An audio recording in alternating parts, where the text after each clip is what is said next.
Mayong adlaw ka natong tanan diha mga bossing ug mga piso wifi user dyan matik. So karon is medyo matugnawon or basa-basaong adlaw ka nato mga bossing. Gulan-ulan gud in tawon karon mga boss. During sa among pagkatod sa unit is naay ni order namo diri sa sa Valencia. Di ba? So medyo basa-basa gyud ang dalan mga boss. Og tugnaw sad, di ba? Pertira ba kaning mga panahon sa mga tingtugnaw ba?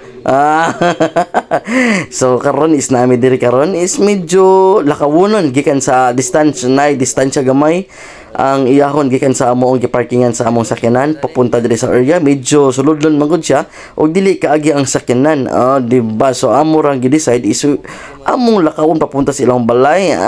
Okay, matik mga bossing basta magka delta sa atong sabot sa presyo. So automatic mga boss from Dumaguete, Sibulan og Sibulan na mga buyer is ato nang i-free delivery o free installation.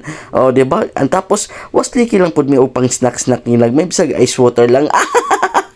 Hay, matik. So mura na siya one mga boss. Amo na yung gi-install din dire para amo matistingan dayon ng area, which is ang area is profitable good mga boss. Di ba? So overviewing pud, overlooking, matik. So mo niyang area mga boss. Og share point magpiso wifi diri mga boss sa among nakita so far. Kay wala pa nagpiso wifi sa area, naabot siya mga neighborhood bitaw kana. Og dagan sila diri mga boss. So it means profitable good ang area, and then siya tambayan magabi, relaxing. Di ba? So may jud pagka set up ang iyahong floor, iyahong house area mga boss. So automatic di dali gidayon namo amo din gi-set up din ang LAN cable kay para ma-automatic din namo mga boss. So tanang mo ni ang nawong sa dagway. Hey, automatic. So mo ni among piso wifi karon mga boss, black type design, automatic natay piso wifi dire og outdoor antenna iyahong gi-order.